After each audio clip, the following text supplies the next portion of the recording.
Vai, eu acho que vai. Voltando então, né? Eu vou falar um pouquinho hoje sobre as abordagens teóricas em orientação profissional de carreira, as principais abordagens, as abordagens que eu conheço mais de perto, as abordagens que eu já atuei, conheço de algum lugar, as abordagens que eu conheço os testes principalmente. Eu vou falar sobre aquelas que eu conheço mais proximamente nesse processo, nesse trabalho de orientação profissional de carreira. Se você, dessas 6 abordagens que eu vou dizer para vocês, se você ficar com dúvida sobre alguma, pode fazer o questionamento que você quiser, seja nos comentários da live, nos comentários do vídeo no IGTV, seja por DM, o jeito que você achar melhor. E se você quiser saber de alguma outra abordagem que eu não citei aqui, vou trabalhar com as 6 que eu acho as principais, e são as que eu conheço, como eu já disse, você pode me mandar mensagem também, que eu indico materiais para você poder estudar, tá bom? Por que é importante a gente escolher uma abordagem em orientação profissional de carreira? Primeiro de tudo, a gente já conversou há um tempo atrás, alguns dias atrás, e desenvolvimento de carreira quando você vai atuar. Não dá para você chegar simplesmente conhecendo as técnicas, conhecendo os testes, conhecendo as ferramentas e sair atuando. Você precisa conhecer a base do processo de escolha profissional. Como as pessoas escolhem as suas profissões e como elas se desenvolvem em suas carreiras, como elas se desenvolvem profissionalmente. Não dá para simplesmente eu comprar um livro de técnicas, um livro de ferramentas, um livro de testes, os manuais dos testes, eles ensinam como é que a gente usa aquele material, mas eles não basicamente nos ensinam o que está por trás, a teoria bruta daquilo que constrói aquele instrumento para a gente.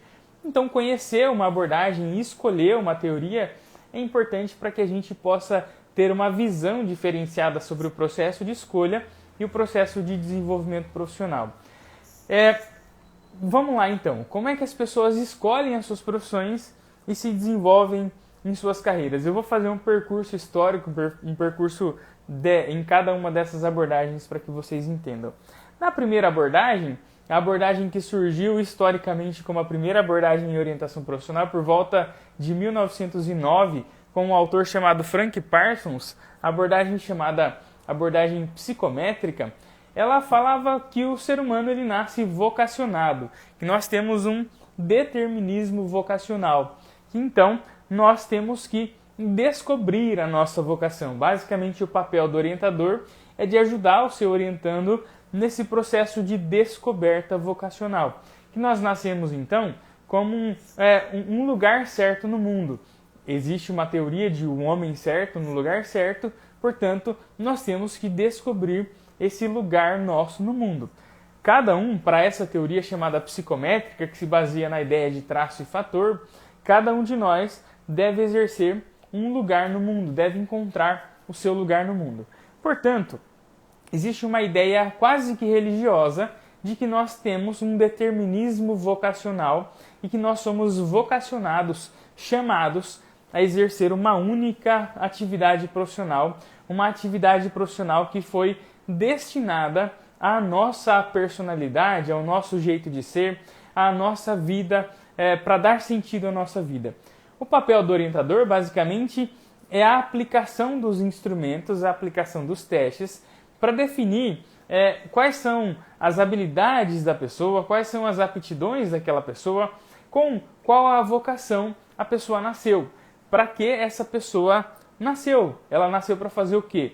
Então a gente tem que fazer um diagnóstico vocacional e um prognóstico vocacional, segundo essa abordagem, para ajudar a pessoa a se localizar no mundo profissional, se localizar no mundo do trabalho. Então, desde 1909, quando ela surgiu, ela já se baseia nos testes de orientação profissional, os famosos, que ficaram famosos, testes vocacionais, para definir a vocação da pessoa. Lembrando que o termo teste vocacional, ao longo da história, inclusive hoje, o debate é que esse termo não seja utilizado, a recomendação é que o termo não seja utilizado. Mas ao longo do tempo, lá no início da história da orientação profissional, a ideia é que o orientador fizesse de fato esse teste vocacional para essa descoberta vocacional. Com o passar dos anos, mais ou menos ali por volta de 1940, 1950, começam alguns outros movimentos, E aí surge uma visão, uma outra visão de desenvolvimento de carreira, de escolha profissional, chamada abordagens ou visões ou teorias psicodinâmicas em orientação profissional de carreira. Esse enfoque psicodinâmico ele tem como base a psicanálise. Tendo como base a psicanálise, a gente já entende que a escolha profissional e o desenvolvimento profissional, o desenvolvimento de carreira, esses processos são vistos com base em escolhas e tomadas de decisões inconscientes. Basicamente, nós realizamos as nossas escolhas, nós tomamos as nossas decisões com base em fatores inconscientes. Às vezes a gente sofre nas nossas profissões, segundo essa abordagem, segundo essa visão psicodinâmica, desenvolvida por um autor chamado Bohoslavsky e outros colaboradores. A gente sofre, a gente não sabe porquê, mas a gente tem uma gratificação inconsciente nessa escolha. Muitas vezes a abordagem psicodinâmica vai mostrar para a gente, para quem trabalha com essa abordagem, que a escolha ela tem sempre alguma gratificação. A escolha profissional, de fato, ela é marcada por gratificações, por questões que você não tem controle. Basicamente, você busca satisfação de necessidades. Então, você vai escolher a profissão que te satisfaça mais. Você vai escolher a profissão que você consiga se sentir mais satisfeito. E muitas vezes você não consegue identificar o que é que te satisfaz nessa profissão. Muitas vezes a profissão te traz algum benefício, algum ganho, mas esse benefício e esse ganho ele não é consciente. Todas as escolhas que nós fazemos ao longo da nossa vida, segundo essa visão, a visão psicodinâmica, ela tem alguma marca que a gente traz da nossa infância. Assim como a psicanálise entende todo o processo de desenvolvimento humano, o desenvolvimento da personalidade, que acontece ali do 0 até os 6 anos, mais ou menos, ele também marca a escolha profissional. A gente vai buscar as gratificações, as repetições que aconteceram ali na nossa infância, também na nossa vida profissional, segundo essa abordagem. Portanto, se você tem uma visão psicanalítica de ser humano, se você é um psicólogo, uma psicóloga ou de outra área que tem uma visão psicanalítica de mundo, é importante que você trabalhe com essa abordagem em orientação profissional chamada abordagem psicodinâmica. Um dos autores mais famosos dessa abordagem chama Bohoslavsky. O Bohoslavsky ele escreveu um livro chamado Orientação Vocacional, a Estratégia Clínica, e esse livro ele é um livro clássico em orientação profissional, um livro muito tradicional, muito estudado, que ele fala de uma estratégia clínica em orientação profissional. Contrária à primeira abordagem que a gente acabou de dizer, que foi a abordagem psicométrica, o Bohoslavsky e toda a teoria psicanalítica em orientação profissional não trabalha com o uso de testes psicométricos no processo de orientação para a escolha profissional. Por quê? Porque o papel do teste ele é dar um padrão ali para a pessoa e, segundo essas visões mais psicanalíticas, esses padrões eles devem ser quebrados e questionados ali no processo de análise, por exemplo, no processo que você desenvolve com o seu orientando ao longo do seu processo de trabalho. Mais adiante, surge uma nova abordagem que nós chamamos de abordagem tipológica, enfoque tipológico ou abordagem das personalidades profissionais. Essa abordagem ela foi fundada por John Holland. O John Holland é um super famoso assim, na orientação profissional, um cara super importante, e ele fala o seguinte, que a escolha profissional acontece na relação entre a conciliação dos nossos interesses individuais e as possibilidades ambientais. Lembra dos traços e fatores da nossa primeira abordagem, da abordagem psicométrica, que a gente escolhe com base nos traços de personalidade e fatores ambientais? Para essa abordagem, basicamente, ela faz uma releitura desses traços e fatores, traços de personalidade e fatores ambientais.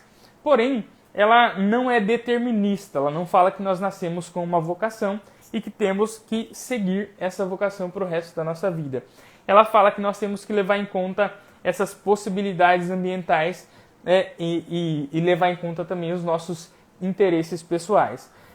Para essa abordagem, nós temos tipos de personalidades profissionais, que são 6 tipos de personalidades profissionais que combinam com 6 tipos de ambientes profissionais. Existe um código para falar sobre esses tipos de personalidade que é chamado de RIASEC. Por quê? Porque esses tipos de personalidade eles são categorizados como o tipo realista, o tipo investigativo, o tipo artístico, o tipo social, o tipo empreendedor e o tipo convencional. Isso significa que todos nós temos características desses 6 tipos de personalidades profissionais.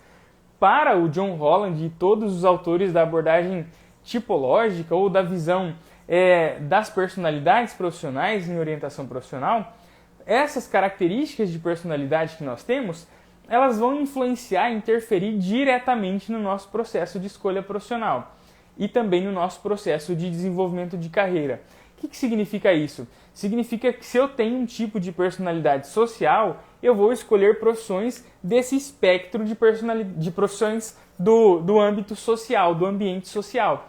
Se eu tenho um tipo de personalidade empreendedor, eu vou escolher profissões que tenham um ambiente empreendedor. Então, a minha personalidade ela prediz o tipo de escolha que eu vou fazer. Segundo essa abordagem, que é tipológica, todos nós temos um tipo dominante e ali um segundo tipo de personalidade profissional, que isso influencia diretamente, vai predizer o tipo de escolha que a gente vai fazer ao longo da nossa vida profissional. Isso significa que todas as profissões e todas as personalidades podem ser categorizadas em 6 tipos de personalidades e ambientes profissionais. Essa é uma das abordagens mais utilizadas para o desenvolvimento de alguns testes e todos os testes de orientação profissional, ela vai citar essa abordagem, essa visão de orientação profissional, porque ela dá uma base muito clara para o trabalho do orientador. O orientador tem que fazer o quê? Ele tem que basicamente inventariar, fazer inventários sobre a personalidade do seu indivíduo, do seu orientando, para poder ajudá-lo a encontrar um ambiente profissional, uma profissão com um ambiente que seja congruente com o seu tipo de personalidade. Então, os testes são muito bem-vindos nessa abordagem, diferente da abordagem anterior que a gente falou, que é a abordagem psicodinâmica. Mais adiante, surge uma abordagem que nós chamamos de abordagem desenvolvimentista, e essa abordagem chamada desenvolvimentista, ou teorias desenvolvimentistas em orientação profissional, ela fala o seguinte: nós passamos por um processo de desenvolvimento que termina no final da nossa vida de trabalho. A nossa escolha profissional não se dá nem com base no determinismo vocacional, nem com base em fatores inconscientes e nem com base só no seu tipo de personalidade, mas em várias dessas coisas que acontecem e que se desenvolvem ao longo da sua vida pessoal e também da sua vida de trabalho, da sua vida profissional. A escolha profissional e o desenvolvimento de carreira acontece num longo percurso. Essa abordagem é uma abordagem que ela é muito ampla e ela fala que o nosso desenvolvimento profissional, a nossa escolha profissional, acontece num longo prazo, que nós passamos por etapas do desenvolvimento profissional e nós chegamos no momento para fazer a nossa escolha profissional, que é o momento de exploração vocacional. Basicamente, nós passamos por 5 estágios do desenvolvimento profissional e da escolha profissional, do desenvolvimento de carreira. Basicamente, o primeiro estágio é chamado de estágio de crescimento. O segundo estágio é chamado de estágio de exploração. O terceiro estágio é o estágio de estabelecimento, depois é o estágio de manutenção e o estágio de desengajamento. Cada um desses estágios tem a ver com as nossas etapas da vida, desde a infância, a adolescência, fase adulta jovem, adulta madura, até a terceira idade. Isso significa que nós passamos por tarefas evolutivas, atividades que nos ajudam a evoluir na nossa carreira profissional, na nossa vida profissional. Basicamente, o principal autor dessa teoria chama Donald Super, mas existem outros, Eli Ginsberg, o Pelletier, existem vários autores que falam dessa teoria. Aqui no Brasil tem aí a professora Kátia Neiva, por exemplo, que tem um teste baseado nessa teoria, por exemplo. Então, nós temos diversos autores que falam sobre essa teoria desenvolvimentista. Até recebi uma pergunta na minha caixinha de perguntas hoje aqui do Instagram sobre autores dessa teoria. Depois eu vou postar um livro com as devidas referências dessas teorias aqui para vocês. Mas aí, basicamente, a teoria desenvolvimentista ela vai falar que a gente vivencia várias etapas no nosso desenvolvimento de carreira. E isso não é estático, não significa que chega na adolescência e eu sou obrigado a fazer a minha escolha. Significa que eu posso fazer a minha escolha com 30 anos, mas eu vou ter que vivenciar as tarefas evolutivas de exploração, que eu já deveria ter passado, mas que por algum motivo da vida eu não passei. Também uma coisa interessante dessa abordagem que eu gosto muito é que é o seguinte, fala que a nossa vida pessoal e a nossa vida profissional se influenciam mutuamente. O que significa isso? Significa que a vida que eu levo pode determinar a profissão que eu vou escolher e a profissão que eu escolho pode determinar a vida que eu vou levar. Se você aplicar isso para a sua vida, pensa na escolha profissional que você fez, pensa na vida que você leva. Isso tem tudo a ver. Quando você escolhe ir para uma faculdade, por exemplo, você também escolhe a vida que você vai levar, o tanto de horas que você vai estudar, quantas vezes você vai para a aula, quantas horas você vai passar na faculdade, quantos finais de semana você vai deixar de estar com os amigos, por exemplo. Quando você chega na sua vida de trabalho, o seu trabalho vai reger a sua vida social, por exemplo. Você não vai mais em algumas festas, em alguns lugares, porque você está em horário de trabalho, por exemplo. Você acorda, tudo isso gira em torno do seu horário de trabalho. Você dorme girando em torno do seu horário de trabalho. Então, uma coisa influencia diretamente a outra e isso me agrada muito na abordagem desenvolvimentista. A abordagem desenvolvimentista, ela conversa muito bem com todas as outras abordagens. Ela se utiliza de testes quando necessário e também não se utiliza quando percebe a não necessidade.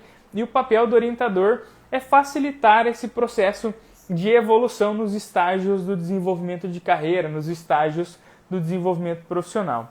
Mais adiante surge uma outra abordagem que eu acho muito interessante também, que uma das grandes referências brasileiras dessa abordagem é o professor Rodolfo Ambiel, vocês podem até seguir ele no Instagram. O Rodolfo Ambiel ele fala bastante sobre essa abordagem no seu Instagram, mas é uma abordagem chamada sociocognitiva, e a abordagem sociocognitiva ela entende o processo de escolha a partir, e o desenvolvimento de carreira também, a partir de duas ideias e dois conceitos, que é o primeiro, a autoeficácia, e o segundo, a expectativa de resultados. Primeiro, a autoeficácia é o tanto que eu me sinto capaz, o senso de capacidade que eu tenho para a realização de atividades do dia a dia e também de atividades profissionais. O quanto eu me sinto capaz para realizar as minhas atividades do dia a dia, as atividades profissionais. Quanto mais eu me sinto capaz, mais isso prediz o tanto que eu posso escolher uma atividade profissional. Se eu não me sinto capaz de ser um engenheiro, eu não escolho engenharia. Se eu não me sinto capaz de ser psicólogo, eu não escolho psicologia. É claro que isso não é uma coisa simples assim, eu estou simplificando aqui didaticamente. E também a expectativa de resultado. Se eu tenho expectativa de resultado positivo em relação a uma profissão, eu posso escolher essa profissão. Se eu tenho uma expectativa de resultado negativo, eu não vou escolher. Se eu tenho uma expectativa de resultado positivo e alta eficácia para diversas profissões, os testes me ajudam a entender quais são os meus tipos de interesse. Trabalhar com a imaginação ajuda também a definir essa escolha profissional segundo essa abordagem. Fatores sociais, econômicos, educacionais, familiares influenciam diretamente nesse processo de escolha, tá bom? A abordagem sociocognitiva ela é uma abordagem extremamente importante e ajuda bastante a gente nesse momento da escolha profissional. E ajuda a gente a ajudar as pessoas a escolherem as suas profissões, tá bom? Outra abordagem, e a última dessa série de hoje, é a abordagem sociohistórica. É uma abordagem brasileira desenvolvida por um autor chamado Silvio Bock. Esse autor, chamado Silvio Bock, ele fez a sua dissertação e a sua tese, a dissertação de mestrado e a tese de doutorado na PUC, em São Paulo. E aí ele faz uma crítica praticamente a todas as abordagens anteriores. Ele classifica basicamente a escolha profissional como não sendo uma escolha totalmente livre. Ele vai falar o seguinte: nós vivemos em uma sociedade que é dividida por classes sociais e essa liberdade ela é uma liberdade dentro de cada uma das suas classes sociais também. Uma pessoa de classe muito alta, geralmente ela não escolhe uma profissão que é de uma classe mais baixa, né? Que ganha pouco dinheiro por exercer a atividade profissional. E uma pessoa de uma classe mais baixa, ela tem muita dificuldade de acessar as profissões das classes mais altas, por exemplo. Então, o Silvio Bock, ele fala que nós temos uma liberdade, mas é uma liberdade limitada. Nós temos a possibilidade de escolher qualquer profissão, mas nós temos limitadores, obstáculos ao longo da nossa trajetória profissional. Isso não significa que eu não posso sair de uma classe social e ir para outra. Eu posso e às vezes eu devo sair de uma classe social e ir para outra com o meu esforço, com o meu trabalho. Mas tem certos limitadores, tem certos obstáculos ao longo desse caminho. Ele também critica bastante a ideia de vocação. Ele fala que trabalhar com o conceito de vocação limita a própria pessoa, limita o trabalho do orientador. Então o nosso papel é trabalhar com a reflexão, com a conscientização da pessoa que a gente está ajudando nesse processo de escolha, e que todas as pessoas, quando vão escolher as suas profissões, elas escolhem de forma personificada, elas criam uma cara de uma profissão, e essa cara pode fazer a gente ter uma identificação positiva ou negativa dessa profissão. Então, por exemplo, sobre a profissão de administração, eu posso ter uma identificação, uma cara positiva ou uma cara negativa. Isso faz eu me aproximar ou me distanciar dessa profissão. Tudo depende da mídia, do status que essa profissão tem na sociedade, das pessoas que eu vejo atuando nessa profissão, do salário dessa profissão, da grade curricular dessa profissão e assim sucessivamente. O ponto central dessa abordagem é essa identificação com a profissão, que depende muito do nosso contexto, das pessoas com quem a gente vive e da história, do momento histórico que a gente está vivenciando também. Então, em resumo, essas são as abordagens que eu conheço, que eu ensino nas minhas aulas, nos meus cursos, para as pessoas que me procuram. E eu acho que elas dão conta de responder como é que as pessoas escolhem as suas profissões e se desenvolvem em suas carreiras, tá bom?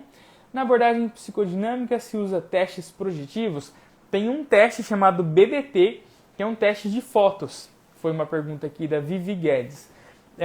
O BBT ele é um teste de projeção de fotos. Você entrega diversas fotos ali para o seu orientando e ele vai se projetando ali a partir daquelas fotos. Então, sim, se usa teste projetivo.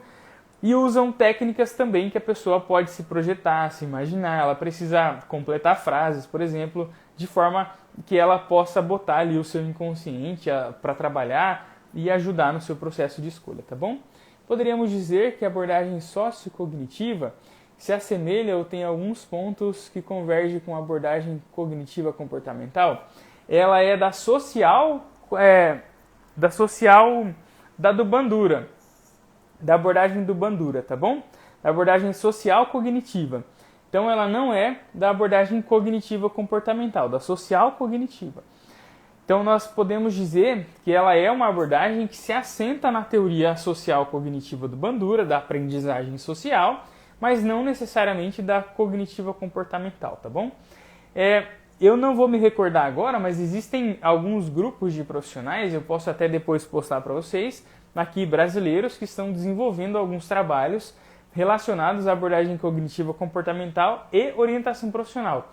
Mas ainda não existem muitos trabalhos específicos nessa área da abordagem cognitiva comportamental aplicada à orientação profissional, tá bom? O Life Design é uma abordagem, é um paradigma que está se tornando, obviamente, uma abordagem, mas é uma forma de entender o ser humano como um processo de construção, em um processo de construção. Até agora, o que eu entendo do Life Design é basicamente assentado na teoria construtivista de ser humano, significa dizer que nós passamos por processos de construção da nossa carreira e a nossa carreira está em constante movimento. Nós precisamos planejar, nós precisamos visualizar a nossa carreira, mas basicamente nós precisamos estarmos aptos às adaptações que o mundo do trabalho exige, tá bom? Tem um livrinho que chama Aconselhamento em Life Design, ele tinha em português, eu não sei se ele vende mais, mas ele tem em inglês também, que dá para baixar para quem domina o inglês. É só colocar esse nome aí, Aconselhamento em Life Design, Manual do Aconselhamento em Life Design, E aí ele explica lá todo o processo do que você pode trabalhar, de como você pode trabalhar, e tem alguns artigos também que falam sobre o paradigma, a teoria do Life Design, tá bom? Bom, eu agradeço imensamente a participação. Se alguém tiver alguma dúvida, algum questionamento e também algum comentário, fique à vontade para fazer. Se tiverem outros questionamentos, outras dúvidas, pode colocar nas minhas caixinhas de perguntas que eu coloco lá todos os dias para vocês. Inclusive essa live surgiu de uma caixinha dessas de sugestão. E aí, ou também por DM, do jeito que vocês conseguirem me encontrar, tá bom? Eu acho que eu vou ficando por aqui. Eu agradeço imensamente a participação. Para quem vai assistir depois ou para vocês que ainda estão aqui comigo, envie essa live para outras pessoas, porque isso ajuda demais a gente a alcançar mais pessoas com o nosso trabalho, tá bom? Muito obrigado, gente. Muito boa noite e até a semana que vem.